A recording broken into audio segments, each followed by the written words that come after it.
Hi everyone, my name is Chandan and I welcome you all to this platform of Utilitarian IAS. Indian polity की इस 2000 MCQ की series में मैं आपका स्वागत करता हूं. This is going to be test number 15. Now we are directly jumping to the first question of the day, and the first question is this 1121. Social justice as one of the objective of the Indian Constitution has been provided in the. So the question is asking that social justice in Indian Constitution has been provided in which part of Indian Constitution. So three options has been given, that is preamble, fundamental rights and DPSP. So if you have read this preamble or fundamental rights or DPSP, all these three chapters, you will realize that concept of social justice has been provided in all these three chapters, not chapters but parts exactly. It is present in preamble as well in some form, fundamental rights as well, and in DPSP as well, right? You might question that in fundamental right it talks about primarily about political rights. How can you talk about this social concept of social justice? The concept of social justice is primarily present in the preamble or DPSP. Yes, true, but if you go through the fundamental rights and if you see Article 21A or the rights that has been given against the child labor or different caste, Article 17, right, then you will realize that even fundamental right also deals with what you call the concept of social justice. So from my assessment, if it is asking like correct, so all these three statements should be correct, and so from my assessment the answer should be C, 1, 2, 3, all statement. Let us see the answer. Yes, C happens to be the right answer. Consider the following statement. Again, three statement has been given and we have to figure out which all are correct statement. Okay, let us figure out. The chairman of the Rajya Sabha is elected by member of legislative assemblies. No, the Rajya Sabha members of course are elected by the members of legislative assemblies, that is MLAs, but when it comes to chairman of the Rajya Sabha, who is the chairman? The Vice President of India is the chairman of the Rajya Sabha. And how Vice President is elected, you already would have read. I am not getting into the explanation. So that was the crux of this provision, this statement, and hence this statement happens to be incorrect. Nominated members of the two houses of parliament cannot be appointed as minister. Of course, then even nominated members can be appointed as minister in the Central Council of Ministers. So that statement also happens to be incorrect. There is provision of reservation of seats for SCs and STs in Rajya Sabha. So that's again is an incorrect statement. The concept of reservation for SCs and STs has been limited only to in the Lok Sabha, that is in direct election, and not in the Rajya Sabha. So if it is asking like correct statement, none of the statement in this question happens to be correct, and hence D is going to be the right answer. Next question, with reference to departmental standing committees, consider the following statement. Again, three statement has been given and the directive statement, instructive statement is correct. They ensure departmental standing committee, they ensure financial accountability of the executive to the parliament. So that is correct. A minister can be nominated as a member of the standing committee. So that is incorrect. None of the minister can be nominated as member of any of the, they are ineligible actually. Recommendation of these committees are advisory in nature and not binding in the parliament. So that you already would be knowing. That's completely correct. The third statement also happens. So first statement is correct, third statement is correct, and hence D is going to be the right answer. Next, consider the following statement about fundamental rights as enshrined into the Indian Constitution. So fourth statement regarding fundamental rights, that is part 3 of Indian Constitution, has been given. We have to read, and the instructive statement, the directive statement is that we have to figure out the correct statement. Okay, fundamental rights safeguard individual liberty and pose restriction on the state. So fundamental rights को अगर आप लोगों ने properly पढ़ा है तो you would be knowing that it extends actually political rights or liberty, concept of liberty, to citizens of India, right? And then it imposes certain obligation or certain restriction on the state power. So that is a correct. The parliament cannot amend fundamental. Of course, if parliament cannot amend fundamental, then who else will amend it? So of course, so this statement happens to be incorrect. Right to privacy was added as a latest amendment to the fundament. That is also incorrect. Right to privacy, although is a fundamental right, that is part of Article 21, but there has never been an amendment to Indian Constitution to have this right to privacy into Article 21.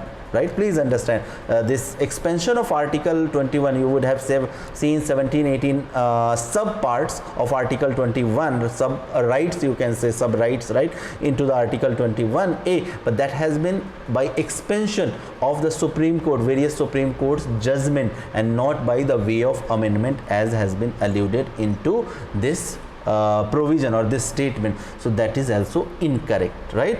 Any new law which restricts the scope of fundamental right can be challenged in the Supreme Court. So that is correct. So we do have two statements, that is 1 and 4 happens to be correct. So from my assessment, D is going to be the right answer. Yes, D is the right answer. Which of the following statement is or are correct? Okay, two statement has been given. Let us see. Correct पूछा है. A bill pending in the Lok Sabha lapses on its prorogation.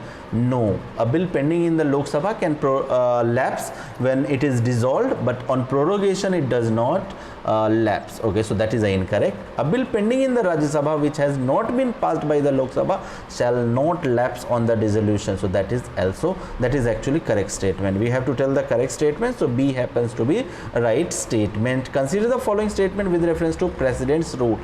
What is the article that is dealing with President rule? You have this article 356, correct?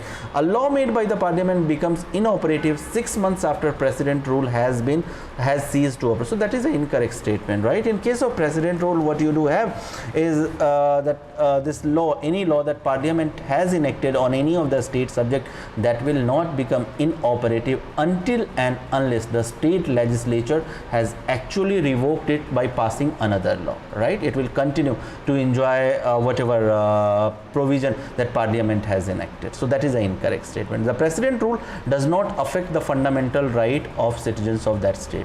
So that is correct. जब President rule impose किया जाता है किसी state में, तो fundamental rights पे कोई impact नहीं आता. इन आर्टिकल जब नेशनल इमरजेंसी इम्पोज की जाएगी तो of course fundamental rights impact होंगे.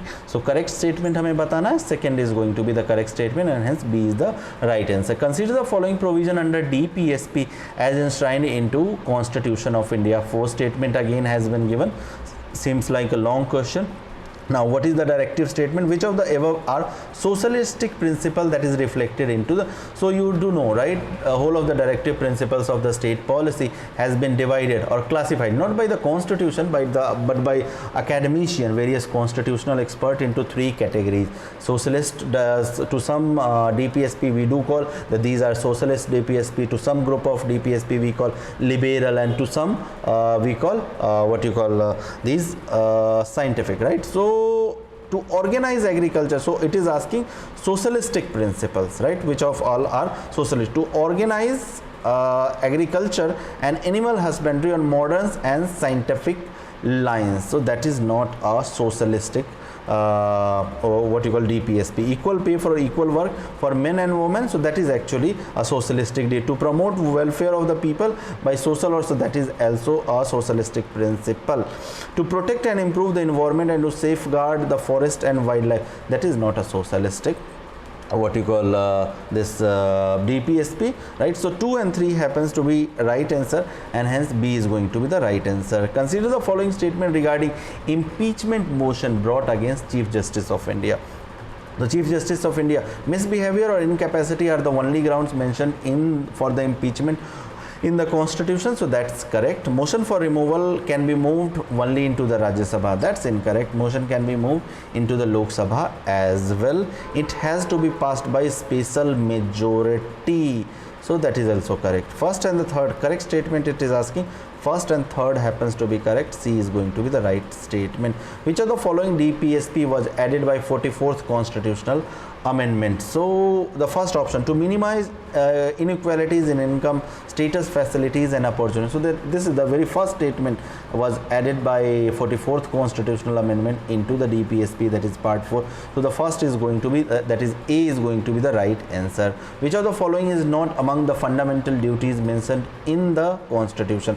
So 4 statement has to be given, has been given, and we have to tell that which of these 4 are not actually part of fundamental duties. So duty to protect public property, that is of course you are obliged, every citizen of India is obliged to protect this public property during any kind of violence, be it caste violence, be it any rioting, you are obliged, every citizen of India is obliged to protect this public property, be it buses, be it trains or anything.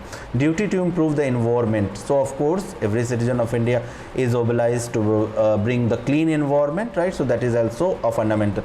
Duty to pay taxes. So do remember, although this duty should have been part of fundamental duties, but there was a recommendation as well from the Swaran Singh committee to have this in fundamental duties, but this is not a fundamental duty, right? So this is incorrect. Duty to cast vote into the election, again this should have been part of fundamental duties, but unfortunately this is again not part of fundamental duties. So the directive statement, not the fundamental duties. So third and fourth are not the fundamental duties, and hence what you call 3 and 4, right? So B is the right statement or right answer. Consider the following statement. Two statements has been given and the directive word is correct. The contingency fund of India is held by finance secretary on the behalf of president. Of course that is a correct statement. Whatever expenditure that president on various tours or any kind of donation that president may like to give, right, it is not that he is carrying any kind of cash or anything, right? It is the finance secretary. He just orders and thereafter finance secretary from the finance ministry will issue that check, right? So that is the job of the finance secretary. Parliamentary authorization is not required for the same. That's a partially incorrect statement. Actually, see, during the expenditure, of course, for every expenditure, president or finance secretary is not going to report it to parliament. But see, what is the amount that this president has been allocated for any kind of donation or any kind of, that is 500 CR, 500 crores. So once a year has been completed, thereafter to refill this contingency fund of India, that is CFI, right, parliamentary approval would be required. So correct, it has been asked. So first statement from my assessment is, although the second is debatable, right, and this will remain open for any kind of debate, you can contest with me, but then from my assessment I am marking 1 as a correct statement, A as a correct statement. Consider the following statement. Two statement has been given and we have to figure out the correct statement. An adjournment motion can be introduced into the either house of the parliament. So again that is incorrect statement. Adjournment motion is an important motion and it has been allowed to be introduced only into the Lok Sabha and not in the Rajya Sabha. Its adoption is regarded as sort of censure of the government, of course. So that is a correct statement, right? So correct has been asked. So second only is the correct statement and hence 2, that is B only, is going to be the right answer. Consider the following statement. Supreme Court can issue writs for wide variety of causes while High Court can issue writs only for the enforcement of fundamental. That's a vice versa, right? That's the incorrect statement. Actually High Court does have wider writ jurisdiction than the Supreme Court. Supreme Court can issue writ jurisdiction only, writs only for the enforcement of fundamental rights, while High Court can issue writs for other legal rights as well. So that was actually the statements has been changed. It's a vice versa statement. Correct has been asked. So this is incorrect. A High Court cannot refuse to exercise its writ jurisdiction. Again that is incorrect. High Court can refuse to exercise its writ jurisdiction and not the Supreme Court, right? So correct has been asked. None of the statements are correct, hence D is going to be right answer. Consider the following statement with respect to the vice president. The vice president can be removed in similar manner as the president of India's removal. No, that's incorrect, right? You would be knowing there is a wide amount of difference between the removal method, kind of majority that will be used in both the houses. Vice president, right, effective majority into the Rajya Sabha agreed by Lok Sabha, right? And then in the president you do have different kind of majority, that is special majority, and that special majority is different from that 360. Article 360. In case of vacancy of the office of president, the VP, vice president, becomes president for the remainder term. No, vice president can never become the president in case of absence or any kind of, he just acts as he is the acting president. So first of all, he is the acting president. Second, not for the remainder of term, maximum for the 6 months, because once vacancy has been created into the president office, it is the job of Election Commission of India that within 6 months that vacancy needs to be filled. So the maximum time that vice president can act as what you call this president, that is 6 months, right? So this is also incorrect. Correct statement has been asked. Both the statement happens to be incorrect and hence D is going to be the right state answer. Consider the following statement with respect to appointment of judges of High Court and Supreme Court. Okay, the minimum qualification prescribed in the Constitution is same for HC and SC, Supreme Court judges. So that's incorrect. rather 3 qualifications are seen, right? That he should be a person to be appointed a High Court judge or Supreme Court judge, right? If he is an advocate, then 10 years of experience. If he has been a judge, then 5 years of experience, and then he should be citizen of India. So these 3 qualifications to be appointed as a judge for HC or SC is common, but another qualification to be appointed as Supreme, that is he or she should be distinguished jurist in the opinion of the president. So that is additional. So the minimum qualification is not same, right? I hope you would have understood. First is incorrect. While SC judges are appointed by the president, HC judges are appointed by Supreme. So that is also incorrect, because even HC judges are appointed by the president itself. Correct पूछा है, none of the statement happens to be correct, and hence D is the right. Consider the following statement with respect to judges of High Court and Supreme Court. Okay, they can be removed on the ground of proven misbehavior and incapacity only. That's correct. Special majority in both the houses is required for their removal. That's correct. Incorrect has been asked. Both the statement happens to be correct, and hence none of the above is going to be the right answer. Consider the following statement regarding office of governor. An incorrect statement has been asked. The governor is not an elected office bearer. So that is correct. Okay, governor is appointed by the central government. No, that's incorrect. Governor को कौन appoint करता है? He or she will be appointed by none other than the president. Okay, incorrect statement has been asked. So 2 only, that is B is going to be the right answer. All countries that have a constitution are democratic in nature. That's incorrect. That's not a correct assessment, right? हो सकता है कुछ authoritarian कुछ ऐसी countries हों जिनके पास constitution and they may not be a democracy. All countries that are democratic will have constitution. No, that is also incorrect statement assessment. You do have Britain. Does they have a written constitution? No, their constitution is nothing but precedent, Supreme Court judge, Supreme Court judiciary interpretations, not Supreme Court judge, right? My bad. So both the statement, from correct statement it has been asked, but both the statement happens to be incorrect. So neither 1 nor 2 should be the right answer, but here it has been inappropriately marked, that is B. B should not be the answer, right? Here D would be the right answer. Okay, next question. Which of the following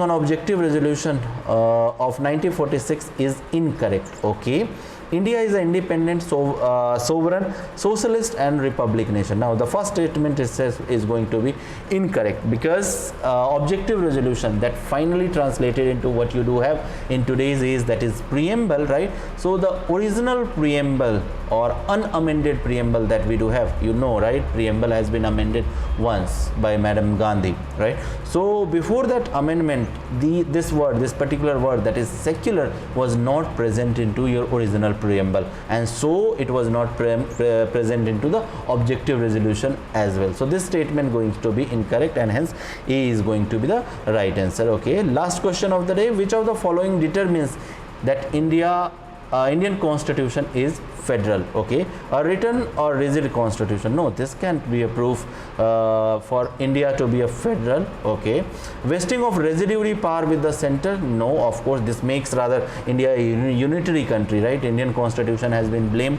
to having some unitary biases, and to have that blame on Indian constitution, this feature is one of that feature. An independent judiciary, of course, but let us consider it. Okay, we are not directly disregarding it, right? Let us consider distribution of power between center and state.